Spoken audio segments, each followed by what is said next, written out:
All right, good morning and welcome to the Weekend Debrief. I'm Josh Durso, joined in studio by Ted Baker and Jackie Augustine. We're all here. We're socially distant. We're more than 6 feet apart from each other, but we're finally all back here together. It's nice to see everybody. What did we talk about last time the three of us were together? That was pre-COVID, I think. I can't even remember. It's been that long. It has been that long. And a ton to talk about today. Obviously, we've got school budgets that happened last week, school budget votes, I should say, that happened last week. We're going to obviously talk about the protests that have been happening around the region, police reform. But first, we need to talk about this thing that keeps popping back up, keeps slamming my inbox. Every day I feel like I get between like 6 and 12 emails from people disagreeing about whether we're opening too fast or too slow. Everybody seems to have an opinion on it, and frankly, it doesn't even follow party line at this point. It's a mishmash of everybody basically looking at their own unique set of circumstances and applying that worldview to every single person in the population. Mm-hmm. And that's kind of where I've settled in on it. I don't think it's a matter of identifying too fast, too slow. It's what you've said, Ted, over and over again. Weighing personal risk and making a decision for yourself. But let's talk about this. Is that question too much of a simplification? Do we need to have a more nuanced conversation about what reopening looks like, even though the governor has been touting that we have the most nuanced and effective way of reopening an economy in the United States? Well, if you go strictly by the numbers, I mean, here in the Finger Lakes, COVID is almost gone. There's very little of it left. The last I checked of the Ontario County website, population 100,000, there's one case of COVID that isn't in a hospital right now. So you can make the argument that here in the Finger Lakes, we're ready to begin opening.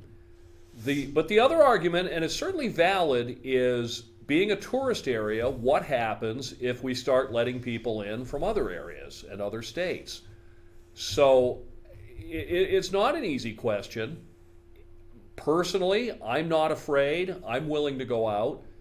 We have a poll on our website right now where we ask people about reopening, and only 52% say, yes, I'm ready to go out and eat and drink in restaurants. I believe it was 14% absolutely not, and then the rest reluctant to. We've seen polls saying that 45% of families are reluctant to send their kids to school. So people have different opinions. There are people ready to go out and are not afraid, and there are people who are really afraid that this virus will kill them if they get out into a normal pre-COVID kind of situation. Well, I think there's also a third situation, which I guess is where I fall.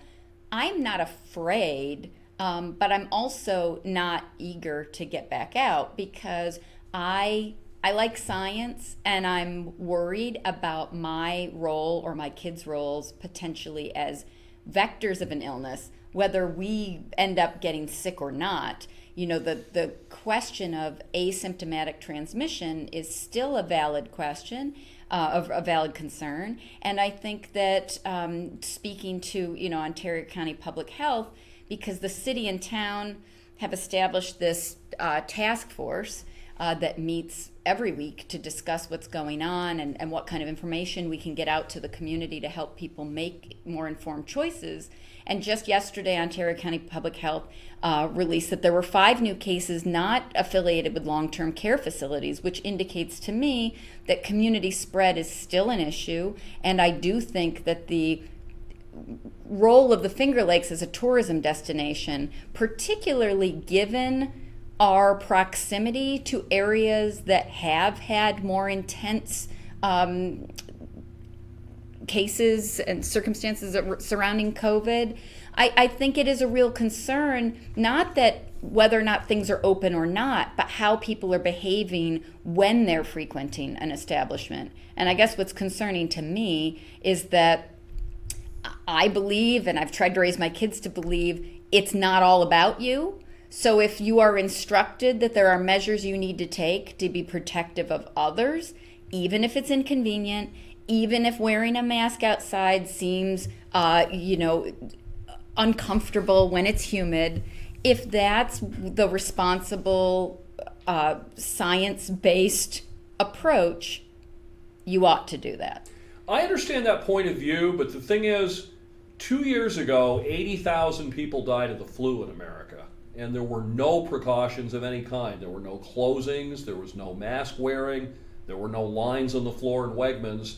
For whatever reason, this particular illness, that's all changed, and the zero option just doesn't seem realistic to me. The idea that we must all do all these things until there's zero COVID left in the world, and then maybe we can come out and keep our jobs and keep our businesses open. See, I feel like a lot of this is embedded in the response at the federal level, though, right? Like, if the federal government responded in a more effective way, this is going to be the argument from the what a lot of people believe is the left on this issue.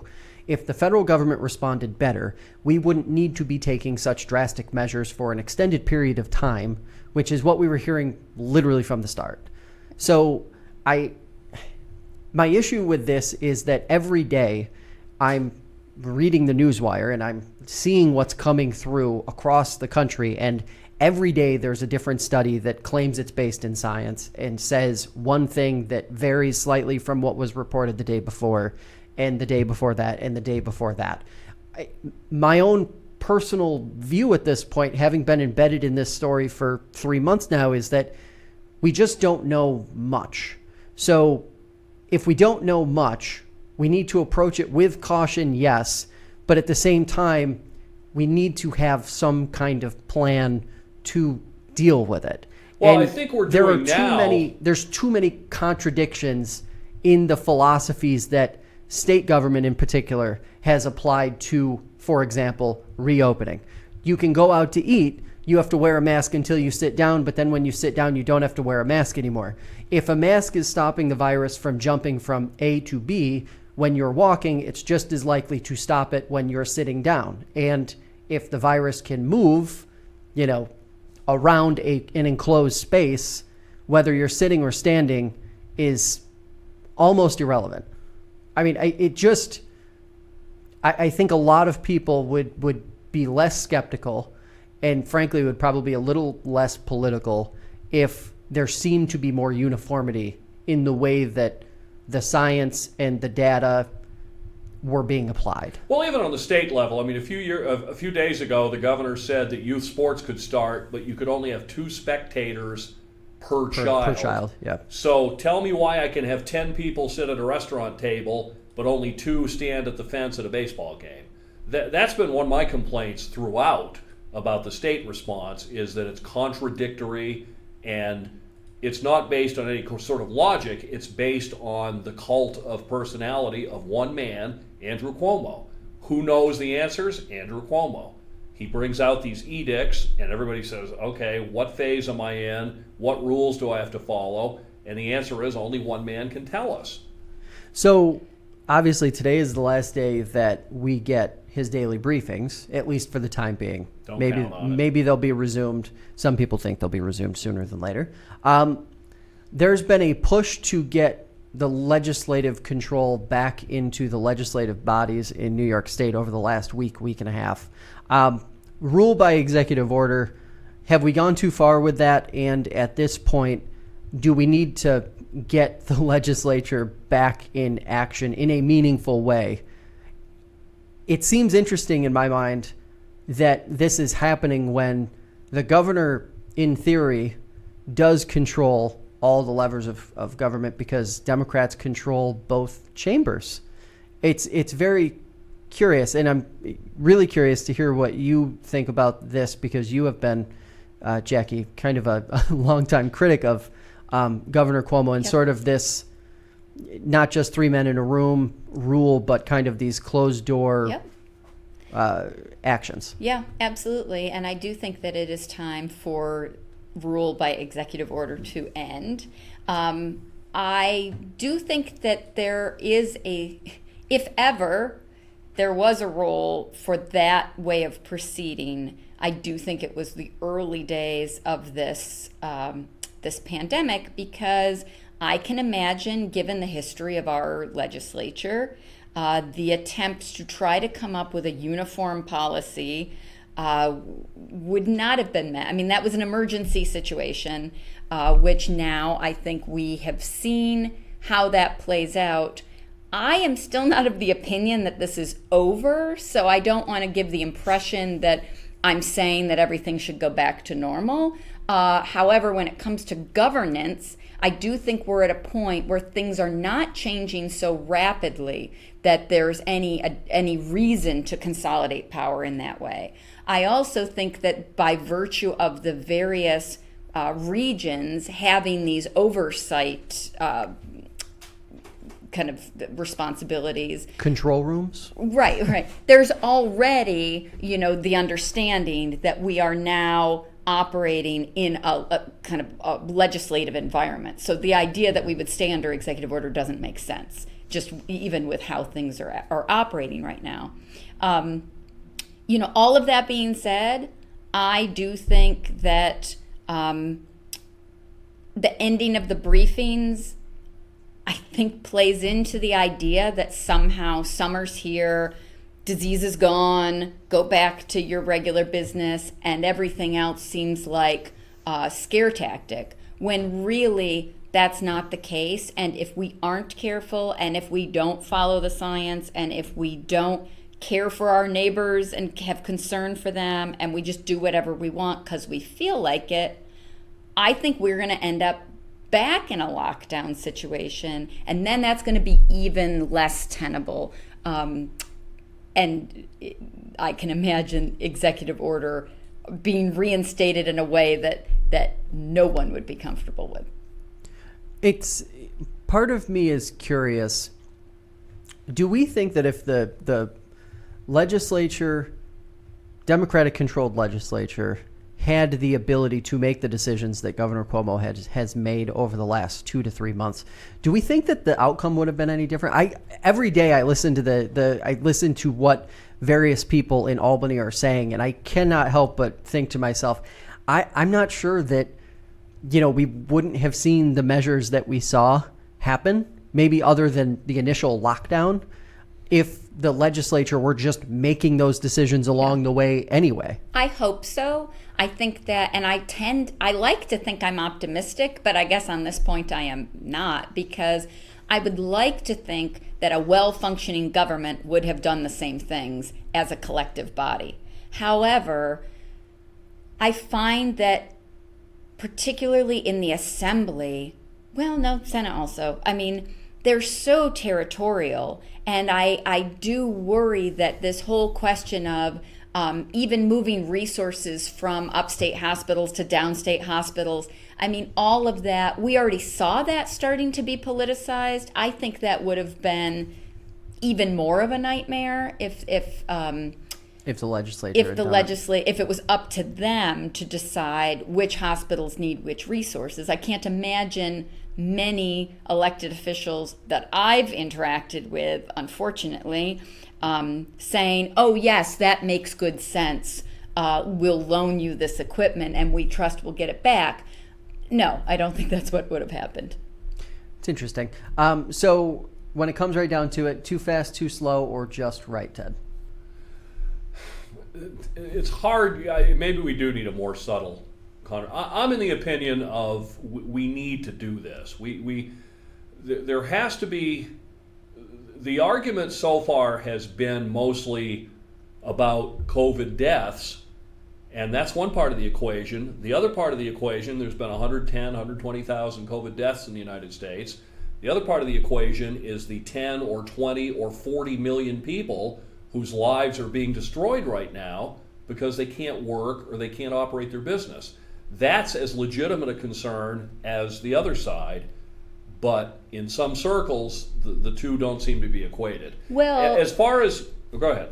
No, I was going to say, Ted, I agree with you that both are concerning, but I think we've somehow bought into the idea that one is in service to the other. So, I should thereby do things that might be risky, that might increase deaths that might increase transmissions. It's not even so much the deaths as it is, people who end up in intensive care and the recovery period associated with that and the disruption to people's lives associated with dealing with the infection itself, that somehow it's up to me to restart the economy, when what I would say is that had the federal response been smart and targeted, both in terms of instructing us how to be healthy and safe, but also in terms of responding to the legitimate needs of small businesses, then we wouldn't feel this pressure. We wouldn't feel like,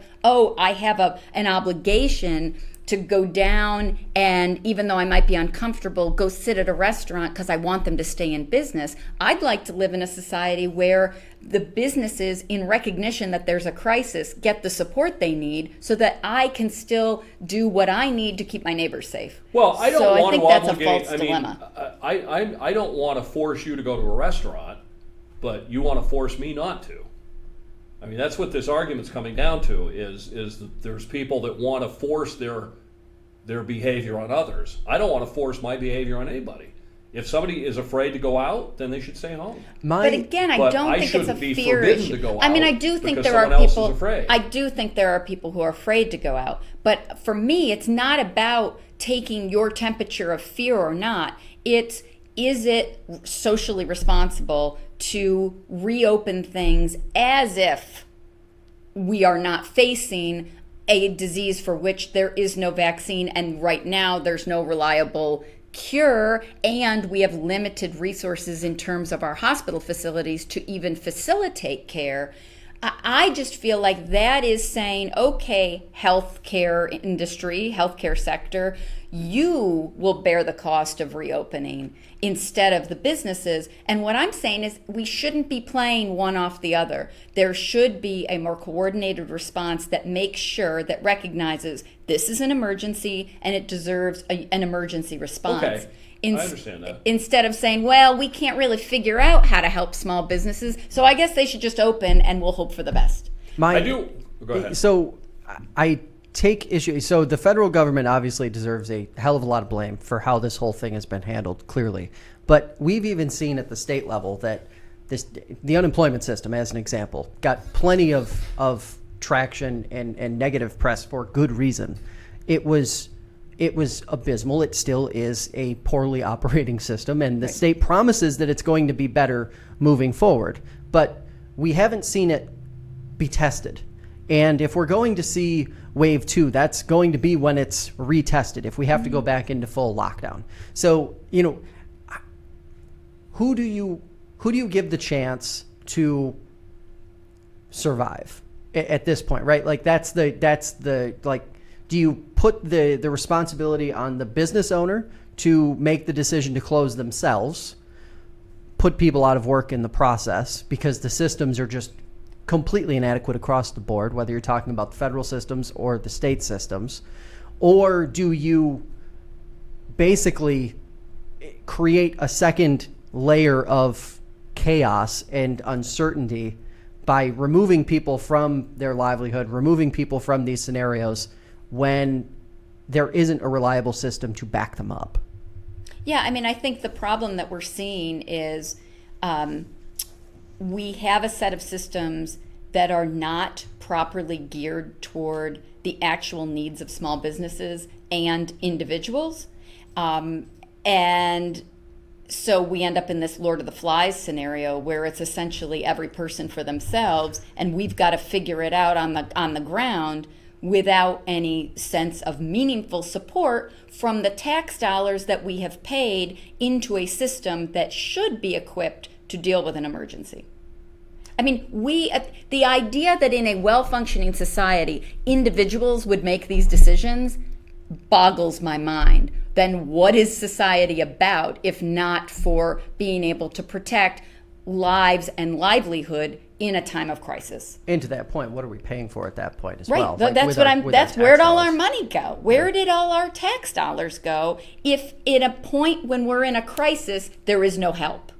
That, I think, is That's the issue, and I think what ends up happening is that people feel desperate, and desperate people make decisions that not only endanger themselves, but potentially endanger others. And that's where I feel where reopening and this pushback against wearing masks or being cautious is coming from. It's coming from a fear. It is coming from a fear on the other side, a fear of losing life as you knew it, whether that is your economic livelihood or your way of being, that disruption. And there is supposed to be a system in place that helps to protect against that, and that's what we're seeing fail. Well, and I think a long-term question, you bring up some points about the economy, is when did the economy become this idol that we worship? Right. And our patriotic duty. Remember after 9/11, I mean, one of the first things the president said Go buy was stuff. go out and shop. Right. That somehow our patriotic duty has been to hand our money over to other people as fast as we can for cheap, disposable things that will break in 2 years so that we can buy brand new ones. I mean, Right. you know, we've talked about this. A lot of this COVID crisis has laid bare a lot of really basic issues in our society. We're really not talking about them right now. Yep. Maybe we will at some point once we get through the day-to-day crisis. Yeah, I mean, I can understand people's frustrations that Walmart's open, but some downtown businesses are not. That doesn't make sense. It doesn't make sense. Now, people will say, well, that's because they have the resources and capacity to be able to distance people. No, I think what it is it's revealing the fact that certain people's interests are protected even in times of crisis over the interests of others. Well, I think in the case of Walmart, it's because they sell food. I mean, I've been saying that every business in America, if you have a clothing store, you need to put in a milk and egg rack at the front of the store so Right. you can be essential. I mean, but it doesn't make sense. I mean, why wasn't all of Walmart, other than the food part, That's ordered exactly shut the point. down? Right. And Right. Okay, I want to take that a step further then, since you brought it up. Are you concerned at all that, because this is something that's been crossing my mind over and over again, I'm worried that a year and a half, 2 years from now, all we're going to have left are primarily giant corporations. And the small businesses will be slim to none to be found. that was going to happen anyway. But is this, I would say that there are some communities right now that are getting better at becoming more self-reliant in terms of having Right. a higher density of small businesses that fill some of the gaps. Have we like turbocharged that whole move to a point where 2 years from now, downtowns are going to be complete ghost towns because corporate entities aren't going to want to jump into those spots? I mean, I have heard that before. I hope that's not the case. I would, again, I think that there are a lot of things that state and federal government agencies could do to make sure that doesn't happen. Will they do it? Probably not, unfortunately, but they should. And I mean, it starts all the way down at helping municipalities with property taxes. I mean, of course, if you are a large behemoth corporation and you can pick anywhere to locate, you're going to pick places that have very low property tax, which automatically disadvantages cities. So cities that have the foot traffic to keep small businesses afloat. So yes, I mean, I think there's, from top to bottom, this has exposed the fault lines of our current society. I don't even think it's a government issue, though. I mean, I think these things are going to happen anyway. We have a generation of young people who've grown up buying everything with a mouse. They don't hanker for small town America like we do in our youth because they've never seen it. I mean, we're, as our generation, my generation, I'm the old guy here in the room, as my generation dies off, it's going to be replaced by a generation that hasn't known anything but Amazon and Walmart. And that's what they know, and that's what is going to continue. I just think it's, I mean, you know, Denny's is gone. Penny's is gone for the most part. Sears is gone. Friendly's is gone in Geneva. Pretty soon it's going to be Amazon and Walmart and maybe some Google thrown in somewhere.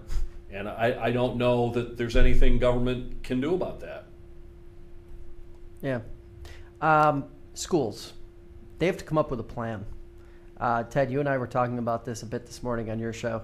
Walk us through what your concerns are as the state appears to be putting colleges and universities in a position to come up with a game plan for how they're going to open, but not all the way open this fall. Yeah, in yesterday's news conference, the governor, you got to read very carefully. He slips these things in. He is issuing an executive order that colleges must come up with a plan to partially open to on-campus students in September. But what does that mean? Like everything that he says, what does it mean? Does that mean 50%? Does that mean 75%? We've got most colleges would normally start having students back on campus in less than 2 months from now. So you now have to come up with a plan covering all the vast operation of your college beginning in a couple of months that meets state approval under guidelines that are fuzzy at best. I mean, we talked about it. Wells College has already said if they can't open pretty close to normally, they'll shut the doors and they can't survive. So now all of these colleges have to scramble around to come up with a plan based around, again, guidelines that are fuzzy at best. Well, and the other piece of that is fuzzy is the interest or desire of students or students' parents to participate in such a plan, right? I mean, you could plan for 75% on-campus occupancy and classes, and you might only end up with 25% of the student body actually willing to participate in that. Right. So, there was a poll just recently. I think we talked about it. I don't know if we talked about it on air or just before. 45% of parents recently said they'd be reluctant to send their kids to school under the old model this September. So that's what makes this whole thing even worse is we have government over here doing one set of things and the people with their own set of opinions over here. So that's a good point. You can say, okay, we're going to be set to welcome 80% of our students on campus, but only 30% of them show up. Right. Now what? Right. And again, I think the question from my perspective is I'm willing to be forgiving about things being fuzzy because we are in uncharted territory, right? This is, granted, we should not have been taken by surprise by this. The idea that we would be hit with a pandemic is something that, George H.W. Bush was talking about, preparing about for years and years. So this shouldn't have been something that totally caught us off guard. But here we are, and I understand things change every day. So I am somewhat, understanding of that. However, what are the backstops? Is higher education, is public education a priority for us as a society? If it is Wells College going to be allowed to close, or is there some backstop? Is there some program that the government says, well, we don't want you to close, so understanding if this doesn't happen, here is how we plan to keep you afloat. Now, can we afford to do that? I don't think so. But I'm just saying what surprises me is that it should be what I would call it, like a two-handed approach. Here are the regulations, here's what we think you should do, and if for circumstances beyond your control, like people don't show up, it doesn't work out that way, here is how we're going to then support or deal with your compliance with the plan, yet it didn't work out the way you expected. Well, our governor has shown no interest at all in that second hand. No, that's my concern. Right. And that goes back to the Edicts small business without, issues. Right. Without guidance. I mean, Right. all the way along. Who's in phase 2? Who's in phase 3? Right. What are the rules in phase 2? What are the rules in phase 3? This region can do this. This region, there hasn't been any Right. of that. Well- But I don't know, how do we build a future model for education when we don't know what kind of model people want? Right. If we don't No, I know agree.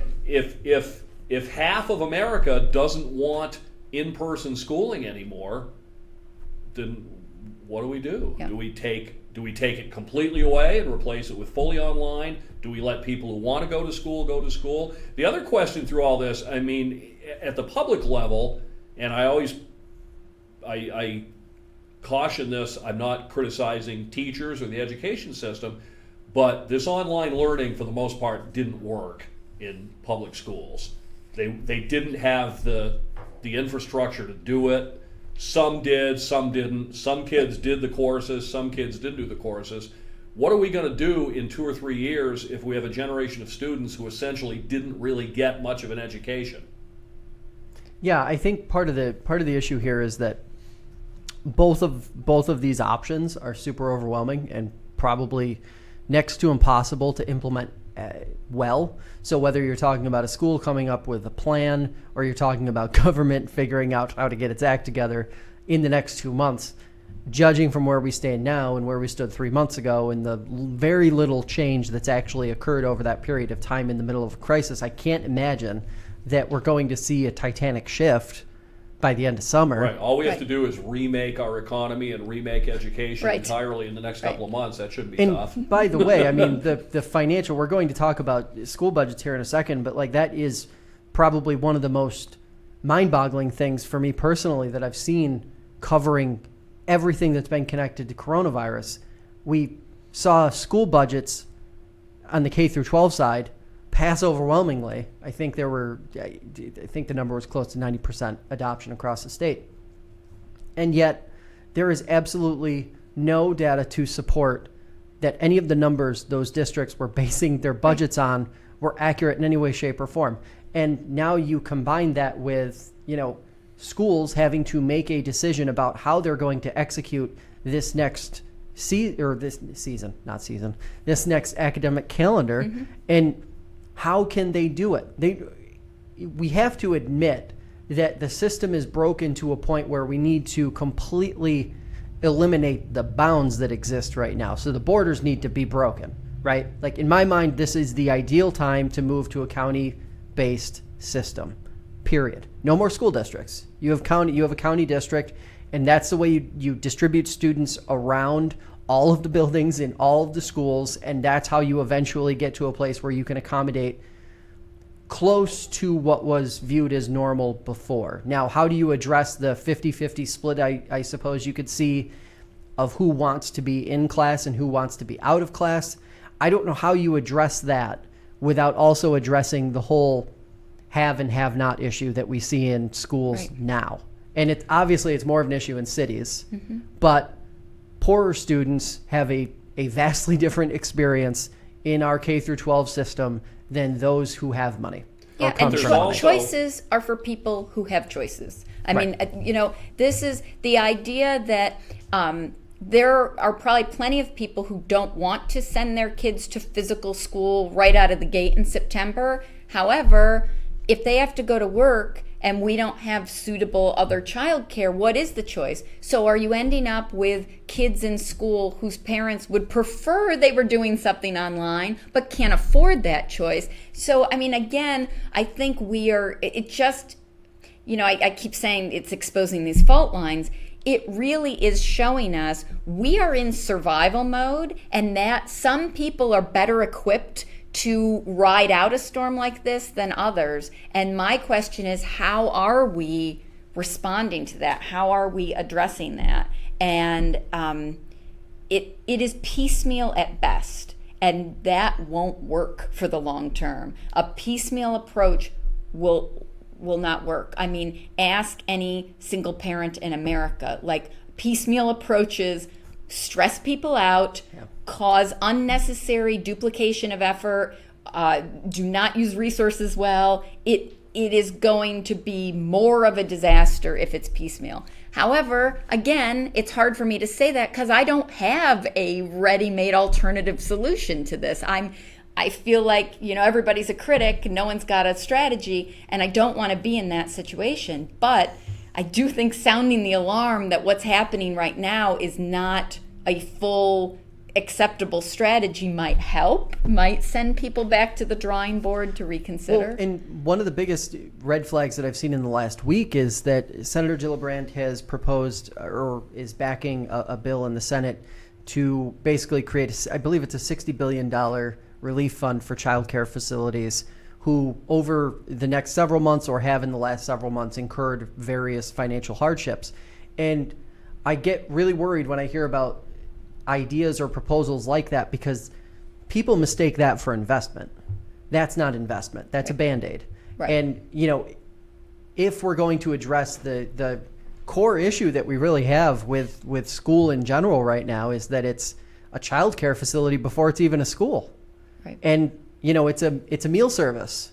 And it's doing these things that, I think the Waterloo School District, as an example, has served something like 55,000 meals since the pandemic started. You cannot have a school function as a school first when it has to feed thousands of kids a day and then also on top of that serve as the daycare center for families because there aren't enough options or the options that exist are just outrageously expensive. Not only that, but even before this, education funding was a sham to begin with. We have a system where we have two choices. We can vote for the budget as it's presented, or be left with a contingency budget that's so horrible and so odious that nobody could possibly want it, and that's why school budgets pass 99% of the time.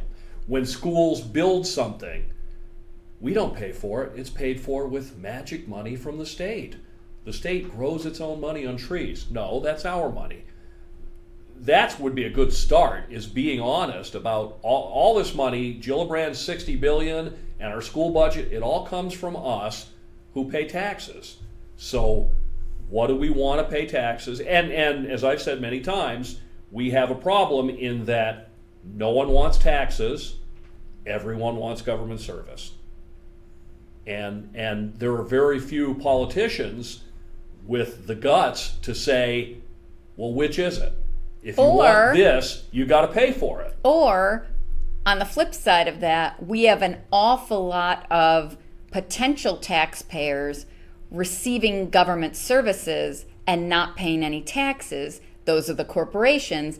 And we still refuse to close any of the loopholes. We're so worried about nickel and diming every individual, and we never look at the huge chunks of money that are out there uncollected because we still haven't tightened up tax shelters, restructuring, merger and acquisition issues that allow sheltering. So meanwhile, here we are saying we got to fight amongst ourselves for these limited dollars. So let's choose, do you want a school or do you want to eat? When, I mean, I don't know. I mean, this goes back to the small business versus the Walmart thing. The economy does not work for the people who pay into the economy. I understand what you're saying about corporations, and this is the question I've always wondered, though, is ultimately, if we raise taxes on corporations, don't they just pass that along to us in higher prices, and don't we all end up paying for it anyway? Perhaps if it happens without any corresponding checks or balances on executive compensation and, the kinds of things, closing the gap between the lowest paid and the highest paid workers. I mean, the idea that we allow certain classes of businesses in this country to operate in a virtually regulatory-free environment where small businesses have to comply with layers of bureaucracy, it boggles my mind. And I've never been able to understand how small business owners who politically identify a lot of the time with Republican policies can give their corporate wing of the party such a pass. I've never understood that because they're voting against their own interests. But now we've veered off topic. Sorry. So, and it's all good because all of these issues are interconnected. And one of the issues that has really become connected at the hip with the pandemic, which we've spent a lot of time talking about, is the racial inequities and the police reforms that are clearly necessary at this point in the United States across the board. So I want to talk first about the protests. Jackie, you actually haven't been here. We haven't done a show since the protests happened. So I want to give you the chance to sort of talk us through your thoughts on what you saw in Geneva and how it all unfolded. And also, if you don't mind sharing, the way it's been covered to date by the media, because I think that has become as much a part of the conversation as the protests themselves. Well, there's a lot there. Okay, so let's not talk about the protests in the past tense because they're still ongoing every evening. I think it's amazing. I think it has just been a groundswell of grassroots interest in social justice.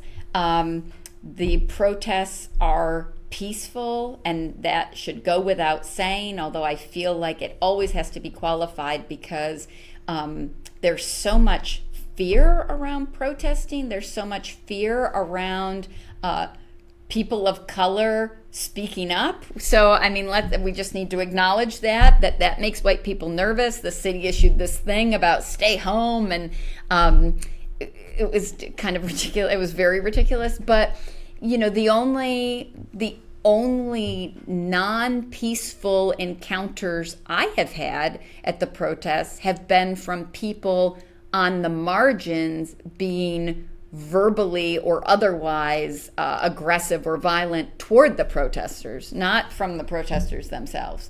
So you get a lot of people, I guess, who have nothing better to do than drive down where they think there's a march and scream obscenities out their window. Okay, that's how you want to spend your time. Thank you for illustrating the point about the problem. So, I think the protests have been going really well, and I think the protesters have a list of demands aimed at meaningful reform and change that they would like to see to create a better system. This is a systems conversation. And so I think that's been great. Media coverage, I think, has been rather disappointing. I think there was a lot of coverage of what you might consider to be the sanctioned protest, which was the protest and gathering sponsored by the NAACP and the African American Men's Association. I think that represents a bias toward the status quo, right? Known quantities. We can identify the organizers. We understand what the agenda is. We feel comfortable with that. So we will elevate that voice, and we'll kind of ignore the grassroots stuff because we can't quite figure it out. And that, I think, has been troubling but not unexpected. So I am hoping that as the protesters become more vocal with their specific demands, that media coverage of those demands and the context in which they exist will become a little more heightened. Yeah, it's interesting. And we've talked to some extent about the protests as they've been unfolding on a pretty regular basis. But it's been, from a coverage standpoint, I've kind of been surprised at the lack of coverage that they've been getting outside of the major cities. Right. And I think that's more of a reflection of the state of local media more than it is much else. But there is a blind spot that I wanted to mention that I think probably goes without saying in some circles, but needs to be said to others, especially rural listeners, rural readers, those folks who are in these smaller communities. Newsrooms are too white. They're too white. There, I said it. Even if your community is predominantly white, you still need voices of color in those conversations, in covering those issues, these systemic issues that we see all the time. And it's interesting because I think there's this almost, I don't want to call it a catering to a certain audience, but I think in a lot of some of the smaller media markets that I've kind of watched in different areas, and not just New York State, but other parts of the country too, there's been a lot of coverage that sort of caters back to what the majority of people in any given community may personally align with before this whole thing really bubbled up at the end of May and early June, which is super problematic, I think, in terms of what coverage looks like on any given day. But, Ted, obviously a couple weeks ago we were talking about two radio hosts in Rochester who got fired for making racist comments on air. And, this is one of those scenarios where media is very segregated in almost a weird way, given how it shouldn't seem like it should be that way, but it is in a lot of ways. Well, it's also shriveled up to almost nothing. We have a Twitter account at Finger Lakes News Radio. We follow a lot of other media, and every Monday there's the list of tweets from the people who say, this is my furlough week. I mean, a lot of these people are working 3 weeks out of 4. I have a very simple thought about race in America, and it's always the same thing. Black people in our country have a bad deal. They don't get the rights that the Constitution guarantees them. That's wrong. That's got to stop. When we talk about that, we're on track. Unfortunately, every time this issue bubbles back to the top, we talk about that for a minute, and then we get into all the side nonsense. They're Antifa, and they're this and they're that, and white lives matter too, and blue lives matter too, and of course they do, but they're not under threat every day. Keep your eye on the ball. Black people don't get what our Constitution guarantees them. It's wrong. It's got to change. The rest of it is garbage, and we never seem to be able to focus on that core fact for very long. That's what bothers me. Well, and because it happens every time. Somebody said a couple of, maybe this will be the one that'll change it, and I thought maybe, but that's how I gauge it, and it's always the same thing. We start getting into the motivation of the protesters, or the far right wingers screaming at the protesters, and I don't know how anybody with a working intelligence cannot see that that's true. They don't get what the Constitution guarantees, and they're sick of it. Right. So I think it's wonderful that we had peaceful protests in the Finger Lakes, but you know what? I can't blame them if they don't protest peacefully. If I were black, I'd be sick and damn tired of it, and if I can't get what I'm guaranteed under the law peacefully, then I'll try something else. Yeah, and obviously a lot of this is embedded in the way policing happens. So my question for both of you, I have some views, but I want to let you guys jump in on this one first. What kind of changes are necessary in terms of police reforms? And what kind of change do we actually expect to see? Because I think in my opinion, there's a difference there. I think we aren't going to see the kind of changes that we really need in that system to erase some of the constant issues that we see over and over and over again. I think it's really, again, I think it's pretty simple in this case. I think what we need, and we're beginning to see it, we need the officers who commit these wrongs to be held accountable. It's happening in Minneapolis. It looks like it's happening in the shooting. Was that Houston? There's so many of these things now I lose track. There's been a sense, I think, among police that if they pull their gun out and shoot somebody, there's no chance that anything's going to happen to them, right, wrong, or indifferent. I think that's starting to change. I don't say police go out on the street going, I'm going to shoot somebody today, but they need to be held accountable. And of course, one of them wasn't even a shooting. I mean, what possible excuse is there to kneel on someone's neck for 8 minutes and 46 seconds and take his life? So that's the biggest. All of the political sideshow, again, is great if we pass some laws, but that's what we need, is for bad police to realize that they'll be held accountable for their bad actions. And frankly, the other thing, and I've argued this with my former cop co-host on the program, is good cops need to be more vocal about the actions of bad cops, and we're starting to see that a little bit too. So we're probably not there yet, and there'll be more of these incidents, but I think we're starting to make some progress there. I feel like, and Jackie, jump in here because you have said over and over again, whenever we're talking about all these issues, that we need to have a nuanced approach to the way we deal with it. Mm-hmm. And I don't know how we can justify having gigantic police departments that predominantly just write tickets and do these low-level things that, frankly, just, are costing too much to do. So it feels like we need to go way deeper than just weeding out the bad cops, and we need to get into, like, the actual systems of how law enforcement or law enforcing happens, or what laws are enforced and the way they're enforced. Yep. Because I think to myself, if you're going to have, and I believe it was the Rochester Police Department, one of the TV stations in Rochester showed a infographic that broke down what the RPD did in 2019, and it was something like 85 to 87% of all actions that they took in terms of enforcing laws were enforcing violations.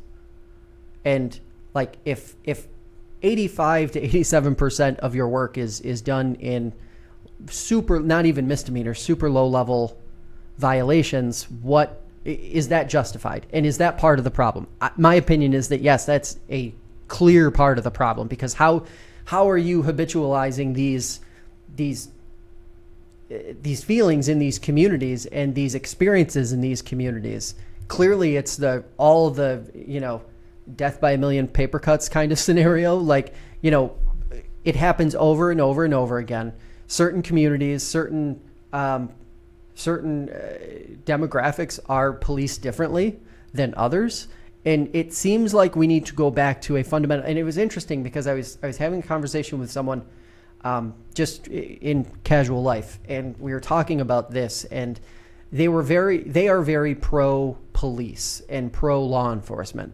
And when I just asked them, I said, do you think police should be responding to mental hygiene calls? Do you think that they should be responding to every single domestic incident? Do you think they should be the primary responder to X, Y, and Z incidents? They immediately said, well, no, of course not. And it's like, the answer is, well, they do though. And that's part of the problem. Let me just jump in real quick. I know Jackie wants to comment, but and unfortunately, for some reason, the left just doesn't seem to be very good at messaging. The word defund was a bad word to use because it makes it sound like everybody wants to just zero out police department budgets. In my opinion, the point of defund, what they really mean is shift priorities. Right. If we spend money on treating drug abusers, then we don't have to have cops chasing after guys who are high. If we give people the mental health treatment they need, then we don't have the mentally ill out on the streets.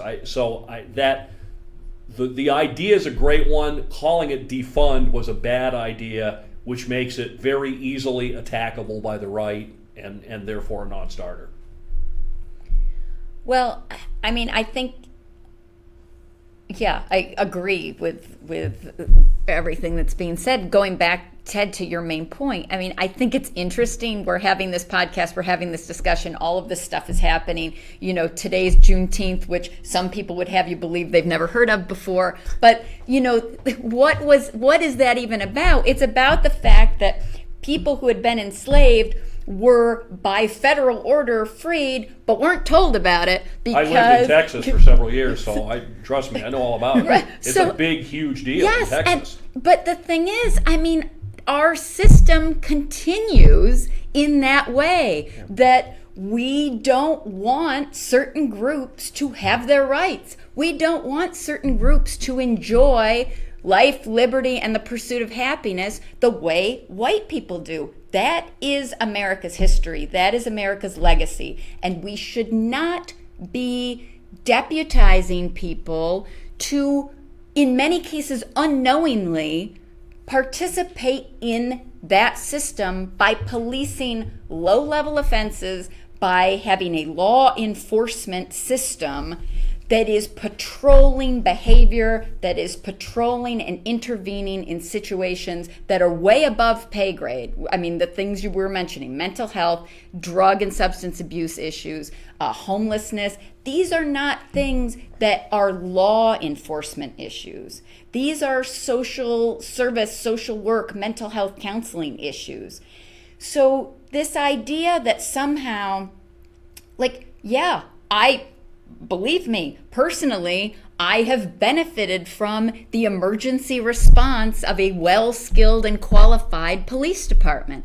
I am not saying there is no role for police, but it's an emergency response protection force which should be responding and protecting equally any member of the community. We should not have people afraid to call the police when needed. That's an issue.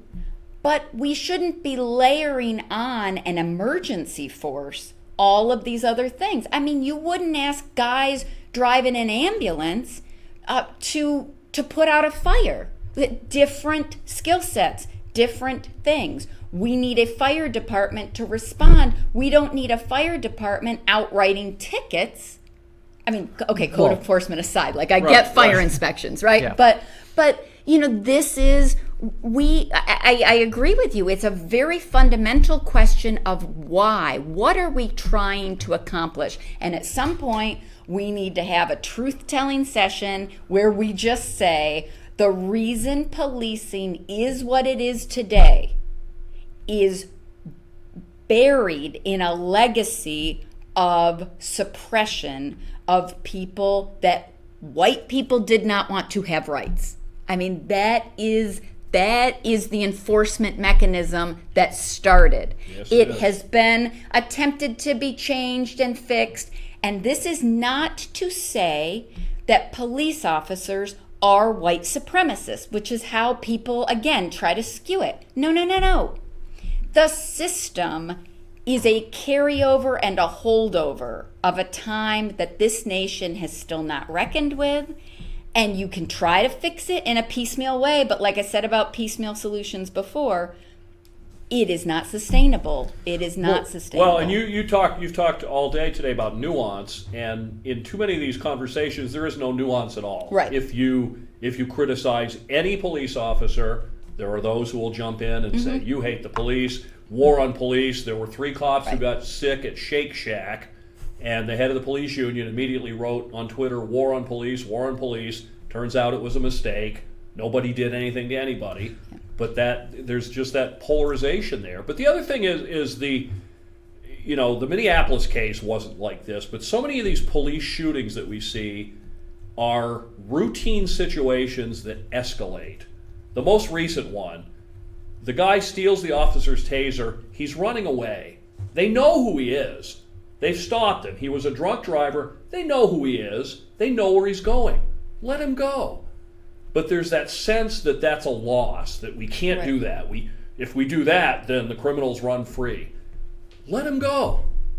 Well, There's no need to shoot him in the back while he's running away. And there was no need to detain him for 27 minutes ahead of time when he said he wants to go to his sister sister's. lives 2 blocks away. How many white people have been pulled over for DWI on the road, not even sleeping in a parking lot, who've said, "Oh, my house is just down the street," and they get to go. And they give him a ride home. I mean, that is the problem. We have been conditioned to see certain people as threats that must be stopped no matter what. And that, again, I have friends and family members in law enforcement. It is not a question of whether you like police or not. It is not about personalities. It is about a system, and it requires a system response. But like you said, it gets into, well, blue lives matter too. Like, well, you know what? No one will ever said other people don't matter. We're focused on the people who can't get a break. How can all lives matter if some lives clearly do not matter to people? I always say, the argument I always make is those other lives were never owned as property up until a little over 100 years ago. Right. And one of the issues, it seems, that will probably be more difficult to navigate than not are police unions themselves, which will probably be the strongest to push back against things like reclassifying what the policing looks like and defunding and all of those things. My question is, and this was eventually where that conversation that I was having with a person out in my real life away from a camera and microphone is like, why do we still have people enforcing traffic laws? We have so much technology, and you can talk about Big Brother. And I listen to my friends on the right say they don't want cameras here, they don't want cameras there. Big Brother's watching. The government, listen, the government knows everything it wants to know about you, and it can find out whatever it doesn't know yet. I get an email from Google every month telling me every place I've been. Right. So, like, why, for example, do we have state troopers lined along the thruway every day picking off anyone who's going over 78 miles an hour? And why is going 77 miles an hour any different than going 66 miles an hour if the speed limit is 65?